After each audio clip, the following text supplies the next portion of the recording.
प्यारे विद्यार्थियों, आज हम भास के स्थिति काल के विषय में चर्चा करेंगे। संस्कृत साहित्य में प्रथम नाटककार के रूप में महाकवि भास का उल्लेख होता है। महाकवि भास के स्थिति काल के विषय में विद्वानों में पर्याप्त मतभेद हैं। संस्कृत साहित्यकारों की यह विशेषता रही है कि उन्होंने अपने काव्य में कहीं पर भी अपना जीवन परिचय, वंश परिचय अथवा स्थिति काल के विषय में कोई उल्लेख नहीं किया है। अतः उनके काव्यों का अध्ययन करने के उपरांत तथा परवर्ती साहित्यकारों के द्वारा उनके विषय में टिप्पणी अथवा काव्य को उद्धृत करने के अनुसार कवि के स्थिति काल और जीवन परिचय के विषय में साक्ष्य प्राप्त होते हैं। भास के काव्यों में अध्ययन करने के पश्चात तथा उसके परवर्ती आचार्यों के द्वारा भास के विषय में उल्लेख प्राप्त होने के अनुसार भास की स्थिति काल को ईसा पूर्व चतुर्थ शताब्दी के आसपास स्वीकार किया जाता है। किसी भी कवि के जीवन एवं स्थिति काल के विषय में दो प्रकार के प्रमाणों को स्वीकार किया गया है। पहला अंतः साक्ष्य एवं दूसरा बाह्य साक्ष्य। अंतः साक्ष्य के अंतर्गत कवि के काव्यों में जो स्थिति काल है, जो सामाजिक परिवेश है, जिन घटनाओं और पात्रों का उल्लेख किया गया है, उसके आधार पर कवि का काल निर्धारण करना। बाह्य साक्ष्य में कवि के विषय में अन्य कवियों के द्वारा जो उल्लेख प्राप्त होता है, उसके आधार पर कवि के काल का निर्धारण करना। महाकवि भास के विषय में भी यह निर्विवाद रूप से कहा जा सकता है कि यह कालिदास के पूर्ववर्ती थे। अंतः साक्ष्य के अंतर्गत सबसे पहला जो प्रमाण माना गया है वह आचार्य भरत के नाट्य शास्त्र के नियम। महाकवि भास के रूपकों में भरत मुनि के नाट्य शास्त्र में जो प्रतिपादित नियम किए गए हैं, उनका पूर्ण पालन प्राप्त नहीं होता है। भास ने अपने रूपकों में युद्ध, वध, आक्रमण आदि का रंगमंच पर उपस्थापन किया है, जिसका भरत मुनि के नाट्य शास्त्र में निषेध किया गया है। अतः भास को आचार्य भरत मुनि का पूर्ववर्ती माना जाता है। आचार्य भरत मुनि का समय ईसा पूर्व प्रथम शताब्दी स्वीकार किया गया है। दूसरा अंतः साक्ष्य है अपाणिनीय प्रयोग। भास के नाटकों में पाणिनि के नियमों के प्रतिकूल बहुत से उदाहरण प्राप्त होते हैं। अतः भास को पाणिनि से भी पूर्ववर्ती माना जाता है। पाणिनि का समय ईसा पूर्व चतुर्थ शताब्दी स्वीकार किया गया है। तीसरा अंतः साक्ष्य है प्रतिमा नाटक में वर्णित विद्याएं। प्रतिमा नाटक में जिन विद्याओं का उल्लेख किया गया है वह ईसा पूर्व षष्ठ शताब्दी से भी प्राचीन स्वीकार की गई हैं।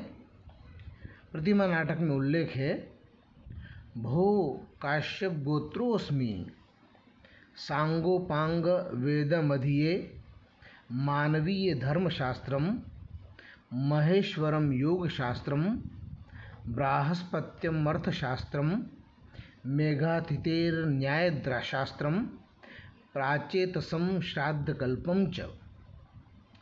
महाकवि भास ने बृहस्पति के अर्थशास्त्र का तो उल्लेख किया है, किंतु चाणक्य के अर्थशास्त्र का नहीं किया है। अतः भास को कौटिल्य का पूर्ववर्ती स्वीकार किया जाता है। चौथा साक्ष्य है टी गणपति शास्त्री का मत। भास के नाटक चक्र के शोधकर्ता के रूप में टी गणपति शास्त्री ने भास के नाटकों में प्रयुक्त होने वाली शब्दावली, जिसमें आप्रच्छामि, उपलप्स्यति, काशीराज्ञः, अवंत्याधिपतेः आदि अनेक प्रयोगों का भाषा वैज्ञानिक विश्लेषण करके उन्हें पाणिनि से पूर्ववर्ती स्वीकार किया है। तो आचार्य टी गणपति शास्त्री भी उन्हें ईसा पूर्व 4th शताब्दी के आसपास स्वीकार करते हैं। पांचवा अंतः साक्ष्य है ऐतिहासिक आख्यान। महाकवि भास के नाटकों में रामायण, महाभारत और लोक कथा पर आधारित उनके नाटक हैं। कौशाम्बी के राजा उदयन, उज्जैनी के राजा प्रद्योत अथवा महासेन तथा मगध के राजा दर्शक का उल्लेख प्राप्त होता है। ये ऐतिहासिक व्यक्ति हैं जिनका समय भी लगभग ईसा पूर्व 6th शताब्दी स्वीकार किया जाता है। अतः भास के काल की जो पूर्ववर्ती सीमा है वह ईसा पूर्व 6th शताब्दी ही सिद्ध होती है। भास के नाटकों में जो भाषा का प्रयोग हुआ है और जो सामाजिक चित्रण हुआ है, तो भास के रूपकों में प्राप्त होने वाली भाषा, सामाजिक दशाएं और तात्कालीन स्थिति काल के आधार पर भी भास का समय ईसा पूर्व 4th शताब्दी स्वीकार किया जाता है। दूसरे हैं बाह्य साक्ष्य। बाह्य साक्ष्य का मतलब होता है अन्य परवर्ती कवियों के द्वारा भास के विषय में जो उल्लेख प्राप्त होता है, उनके श्लोकों का उद्धरण हो या भास के प्रति सम्मान और आदर का भाव अभिव्यक्त किया गया हो, उस आधार पर उनकी अपर सीमा तय की जाती है। महाकवि कालिदास ने अपने नाटक मालविकाग्निमित्रम में भास का आदरपूर्वक स्मरण किया है। प्रथित यशसां भास सौमिल्लिक कविपुत्रादीनां प्रबन्धानतिक्रम्य कथं वर्तमानस्य कवेः कालिदासस्य कृतौ बहुमानः। अतः असंदिग्ध रूप से स्पष्ट है कि भास महाकवि कालिदास से पूर्ववर्ती हैं। कालिदास का समय ईसा पूर्व 1st शताब्दी स्वीकार किया जाता है। नाटककार शूद्रक ने अपने काव्य मृच्छकटिकम में जो चारुदत्त नामक पात्र का उल्लेख किया है, चारुदत्त भास का नाटक है और उसी को आधार बनाकर शूद्रक के द्वारा मत्स्यकटिकम नाटक रचित किया गया है। शूद्रक का समय ईसा पूर्व 2nd शताब्दी के आसपास स्वीकार किया जाता है। अतः निश्चित रूप से भास का समय भी उससे पूर्ववर्ती ही सिद्ध होता है। तीसरा बाह्य साक्ष्य है कौटिल्य का अर्थशास्त्र।